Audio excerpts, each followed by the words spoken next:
What has he found in the Book of the Dead? Probably nothing. But just possibly the doorway to another world. Legend has it that it was written by the Dark Ones, Necronomicon Ex Mortis. Roughly translated, Book of the Dead. The book served as a passageway to the evil worlds beyond. It was written long ago. The seas ran red with blood. It was this blood that was used to ink the book. In the year 1300 AD, the book disappeared. There's something out there. It lives out in those woods. In the dark. Something that's come back from the dead.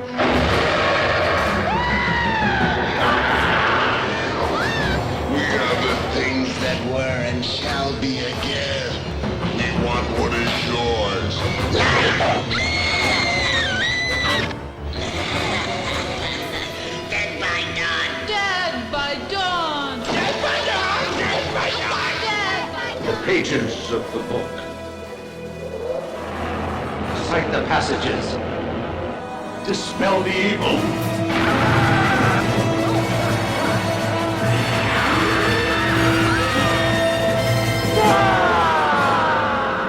We're gonna beat this thing. We need those pages. Groovy.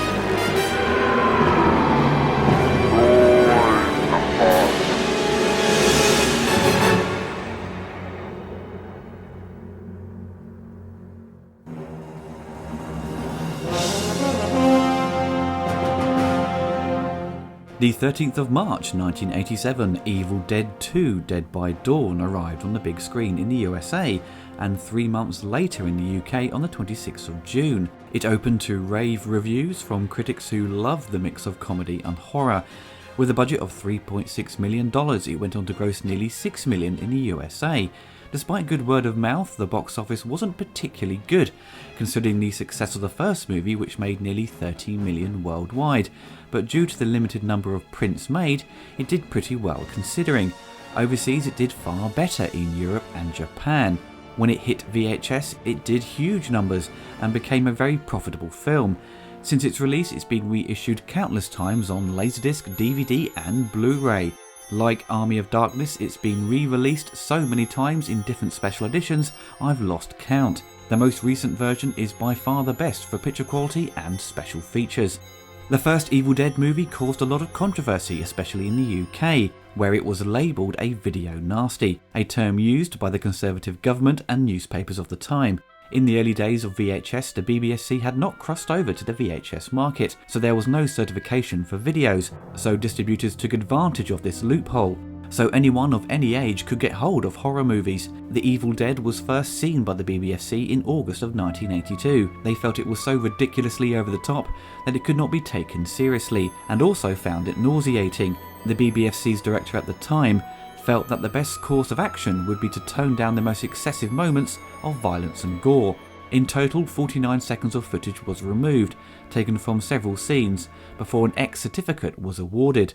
So with the cuts made, many people decided to get hold of the VHS version, which was uncut and avoided the theatrical release. During the height of the video nasty craze, many movies were banned, and Evil Dead was one of them, so it made it tough for fans to get hold of the original release.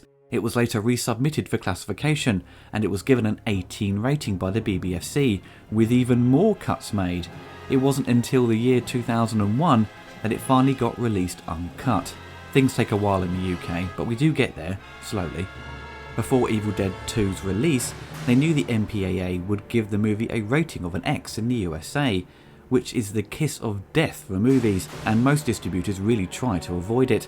Dino De Laurentiis, who was distributing the film, who had a contract with the MPAA, which prohibited him from releasing X-rated movies, decided not to submit the film, and instead Sam Raimi, Bruce Campbell and Robert Tappert set up the Rosebud Releasing Corporation to handle the distribution of the movie so they could release it uncut. The BBFC, however, weren't as harsh on Evil Dead 2. The film didn't employ the level of violence as the first film, but received very minor cuts totaling about 9 seconds worth of footage, and was given an 18 rating. Over the years since the arrival of DVD, its rating has now dropped to a 15. After Evil Dead, director Sam Raimi, actor Bruce Campbell and producer Rod Tappert really wanted to do something else.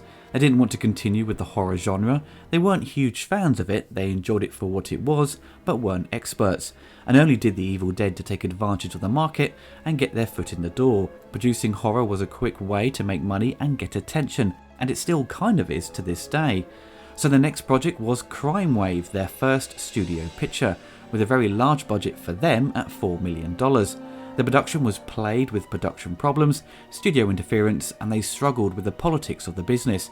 Sam Raimi had a bad time on it, and his movie was cut to shreds, and felt this could be the end of his directing career. The film bombed at the box office, and a decision was made to produce a sequel to Evil Dead, as it was the only thing for them to fall back on, and to restore faith in them in the film industry. But Sam Raimi didn't want to do the sequel, but agreed to let another team produce it and write it. Sam was now in trouble in directing another movie, so in stepped Dino De Laurentiis, who was encouraged by Stephen King to fund Evil Dead 2. Stephen was a huge fan of the original and wanted to see a sequel. Dino looked at the numbers of the first movie and saw number 2 could make a lot of money in the foreign markets. He met with Sam and the guys, and they agreed on a deal and a budget of $3.6 million. They now had to think of a way to continue the storyline. A sequel was never planned, and they didn't know how to tie them together.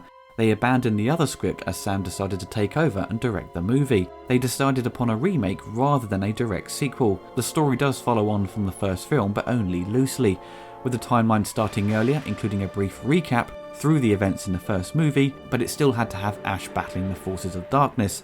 They couldn't use the footage from the first film, however, because they didn't own the rights, and many distributors owned the movie worldwide, so they decided to reshoot certain scenes to give a quick recap and focused only on Ash and Linda.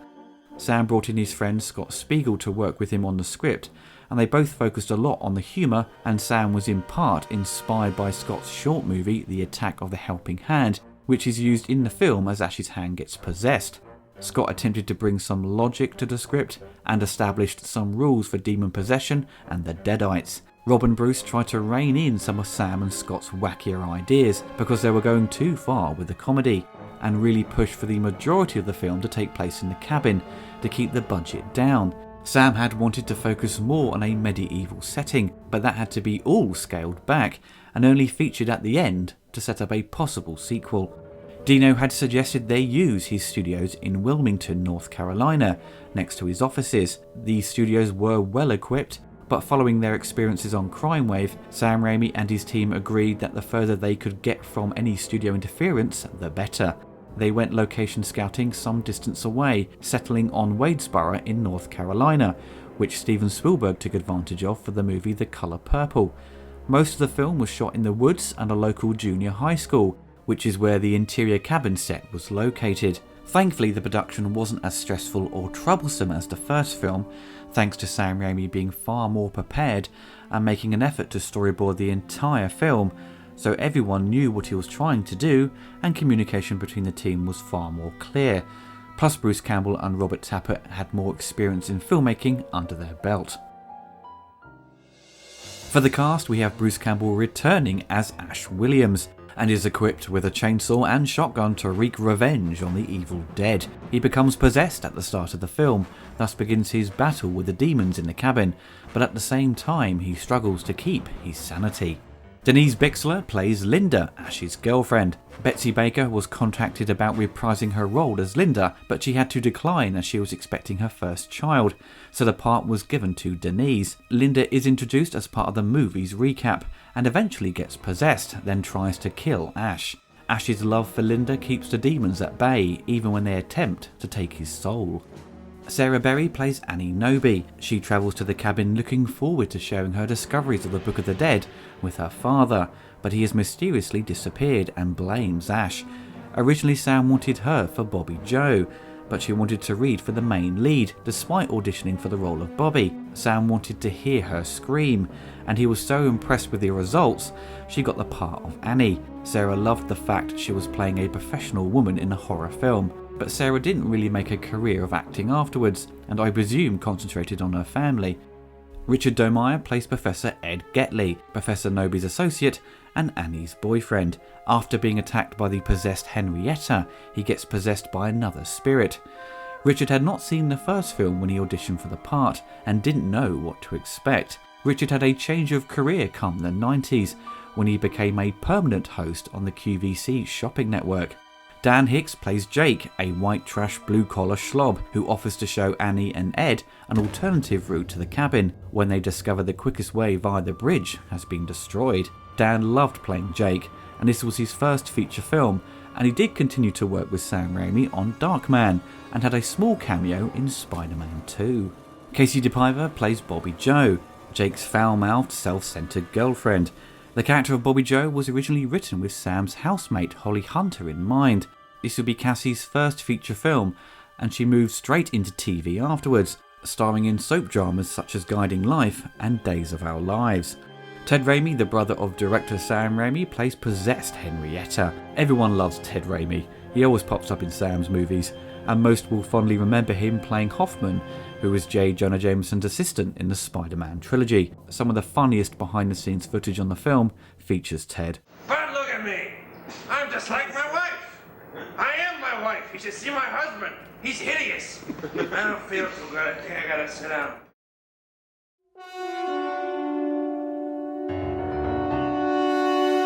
With the film's story, it opens with Ash and Linda travelling to the woods for a romantic vacation in a cabin.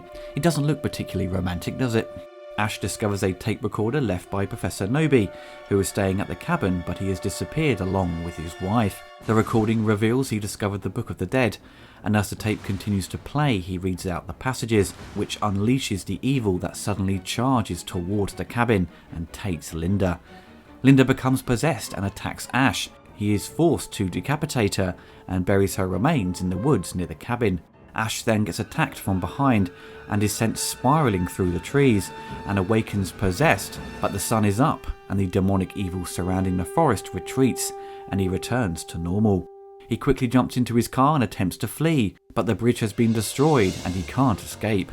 Suddenly it begins to turn to night very quickly and the evil has returned. He speeds back to the house and is chased through the cabin, but he manages to confuse the demons and they leave him alone, but only for a short while.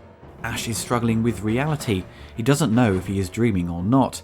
Linda's revived head attacks Ash by biting his hand. Ash has had enough and takes the head to the work shed and locks it in a vice. The rest of her body comes charging in holding a chainsaw. He gets the upper hand, but Ash is forced again to kill his girlfriend. His wounded hand has been taken over by a demon, so he has no option but to cut it off with a chainsaw. But the nasty little hand is still alive. As Ash battles with the troublesome hand, the professor's daughter Annie and her partner Ed return from the dig with more pages from the Book of the Dead and need to get to the cabin, but find the only route destroyed. They enlist the help of Jake and Bobby Joe, who happen to know an alternative route to the cabin. The four of them find Ash covered in blood, and he is slowly being driven insane due to his encounter with the demons. At first he is mistaken for murdering Annie's parents, and he is thrown into the cellar, but they find out the truth of her parents' disappearance after listening to a recording of Annie's father, which reveals his confession about how his wife Henrietta was possessed and killed, and she had to be buried in the cabin's cellar.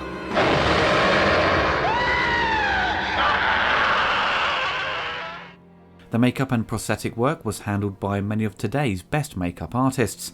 Mark Sjostrom, who had just worked on Elm Street 2, and who was desperate to be involved with Evil Dead 2 and got his dream job heading up the team, and he is joined by Greg Nicotero and Howard Berger, who later formed K&B Studios, which is a very famous makeup effects company. K&B now handle a lot of the work on The Walking Dead.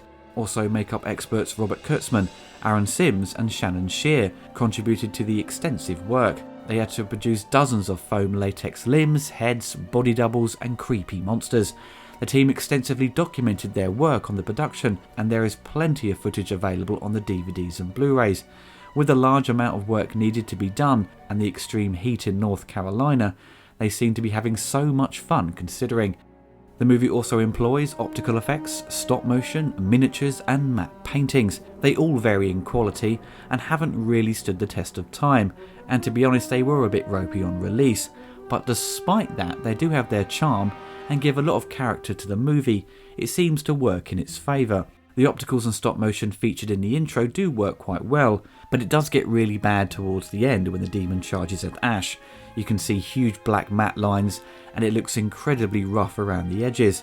This sequence was supposed to be longer as the Deadite attacks the Knights as well, but it was all cut down for budget reasons. The stop motion work for the most part is good for what it can be. The animation of Linda as she dances in front of Ash is smooth with its movements, but have the inherent issues that come with stop motion.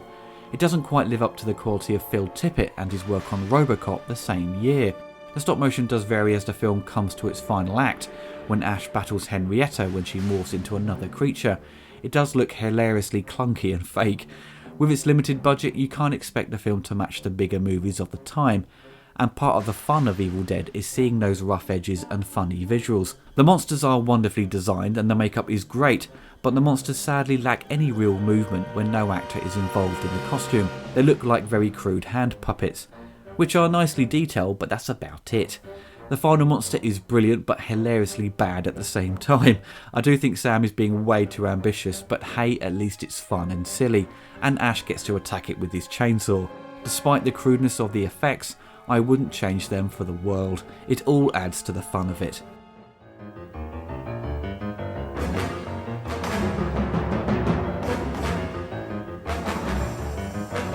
Joseph Lo Duca composed the score to Evil Dead 2. Joseph was first introduced to Sam Raimi in 1980 when he had just finished studying at college and got his first feature film working on The Evil Dead. Sam was looking for a frightening score. He put together a demo and he was very impressed and commissioned him to be the composer, and this started their working relationship. Joe worked on Evil Dead 2, Army of Darkness, Hercules, Xena and the most recent Ash vs Evil Dead TV series. As soon as the production started on Evil Dead 2, Joseph was involved straight away to create the music. The score for the sequel sounds bigger and more creative. Joe has more money at his disposal to give the score more character and themes. Sam Raimi was a fan of classic music and adored having memorable themes, so Joe plays that up especially for Ash when he is about to do something heroic or jump into action, for the scenes when he attaches the chainsaw to his hand and when he comes out of the cellar to save Annie. They play up the love theme between Ash and Linda. It opens the movie and returns later on when Ash is possessed, and he is reminded of her to help him return to his normal form. Joe creates a twisted version of the love theme when her body returns from the grave and dances in front of him before she eventually attacks. The music continues that horror approach to its style. It keeps in tone with what the film is about. It doesn't go too far in one direction and feels out of place. Balancing horror with comedy is a difficult task, and it also becomes a challenge for the composer to strike that balance as well. Thankfully, Joseph really holds the music together. My favourite piece of music is when he turns up in medieval times and is shocked to find himself there and is hailed as their saviour, and it smash cuts to the end credits, and it plays the familiar theme I associated with the film. It's not a soundtrack that would frequently be on my playlist, but it does its job for the movie, and that's what it should be critiqued on. And it works well for the most part, but it wouldn't have been a score I would have rushed out to buy at the time. Army of Darkness is my personal favourite out of the trilogy.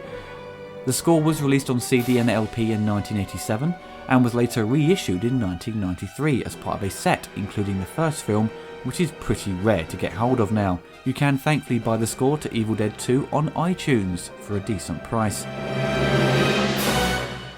Evil Dead 2 people look upon and regard as a cult classic, but I think it's gone beyond that status of being a cult favourite. It's very much well known among the general public. Its popularity is still very strong to this day. When people discuss Evil Dead in general, they are usually thinking of number 2. They are not referring to the first movie or Army of Darkness. The first movie was certainly the most profitable out of the bunch because of its cost to make, and profit margin is the largest out of the trilogy. But Evil Dead 2 is very much the standout film of the series that gets the most attention. Evil Dead 2 was a movie I watched a lot during my early teens. It was round about the same time Army of Darkness came out on video. I discovered we had the big box edition of Evil Dead 2 while rummaging through our video collection, and the cover blew me away. It had the amazing poster art by Graham Humphreys, who also designed the poster for the first movie for the UK distributors Palace Pictures. It's one of the finest posters of the 80s, and it represents the horror genre of that time perfectly, and he still produces posters to this day, most recently for my friend Brad Watson and his movie Hallows Eve. As a young teen, I found the film scary in places. It mostly employed really effective jump scares that work just as well today, but it was never terrifying or super gross. It deviated a lot from the strong horror the first film was known for. The sequel was well received by critics on its release. It got far more praise than the first movie, which was largely criticised for its extreme violence. I don't think people were prepared for it at the time. Evil Dead 2 didn't please everyone. Fans of the original movie were vocal about their disappointment with the sequel.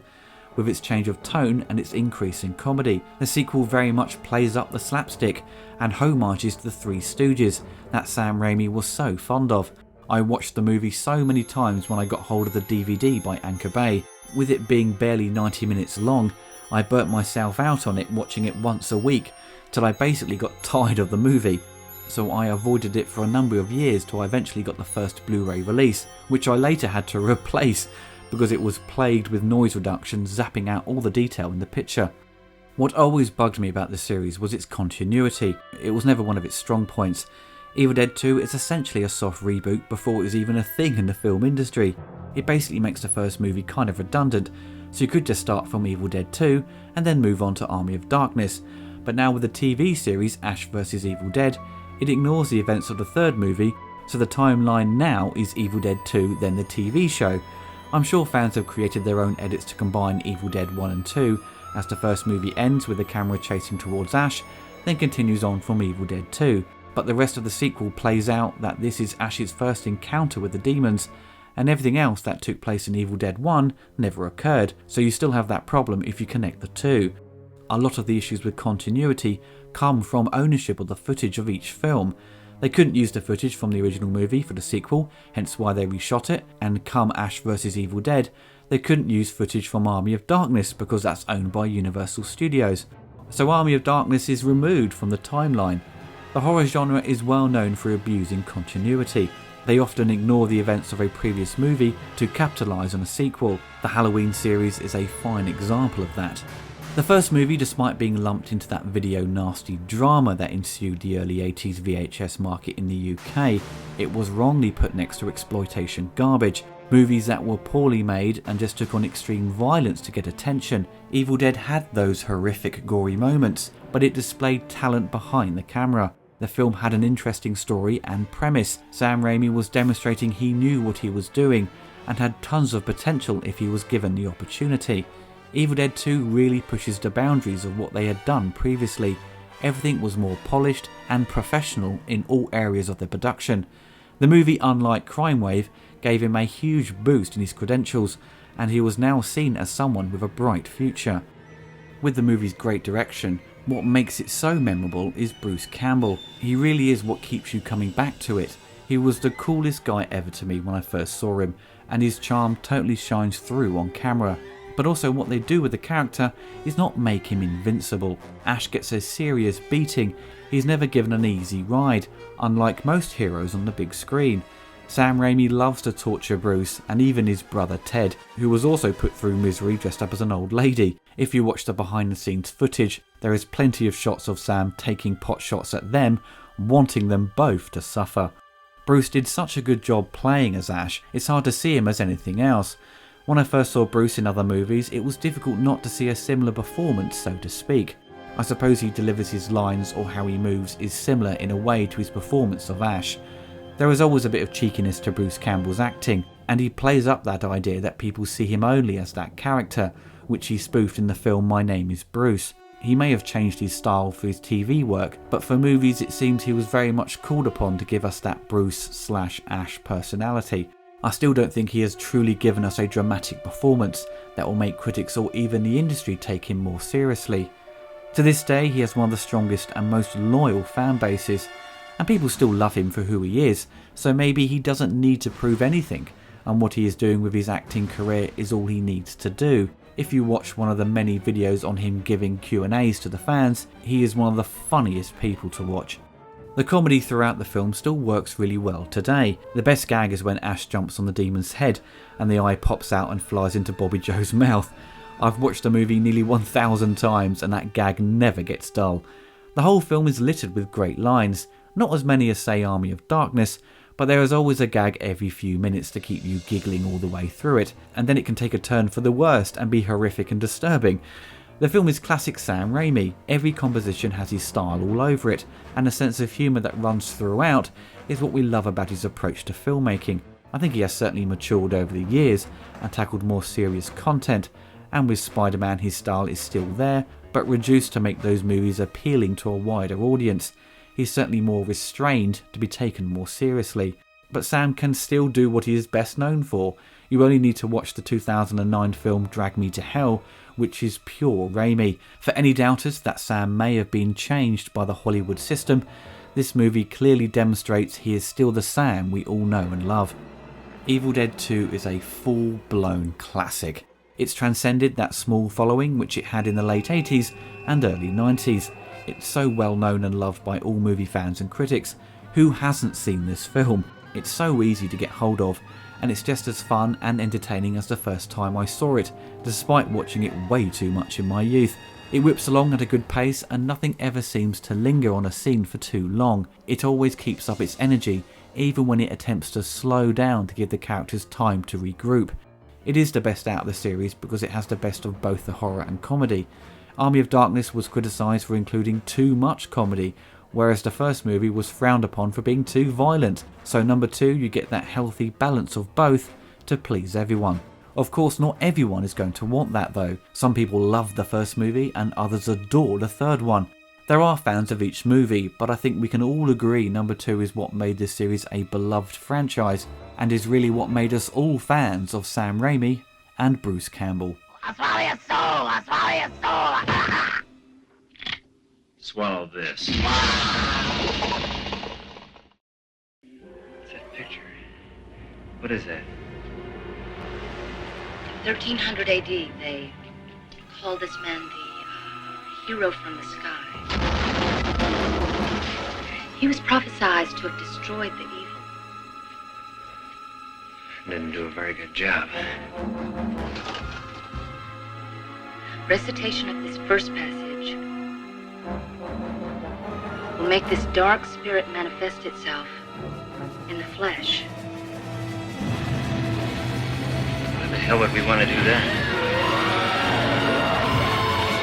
The recitation of the second passage creates a kind of rift in time and space, and the physical manifestation of this dark spirit can be forced back into the rift.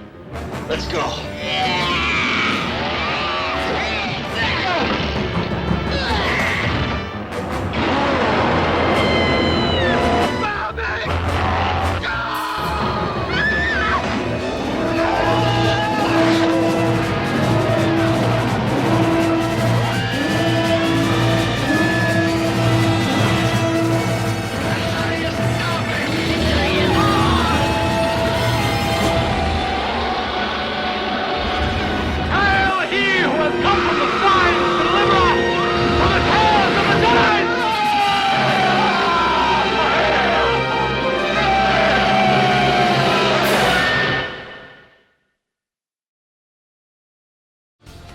I hope you enjoyed the video. Be sure to subscribe to see more retrospectives and commentaries. Also click on the bell to be notified of the latest reviews. If you want access to exclusive videos and to watch my content a few days before it's on YouTube, you can head on over to my Patreon. Thank you very much.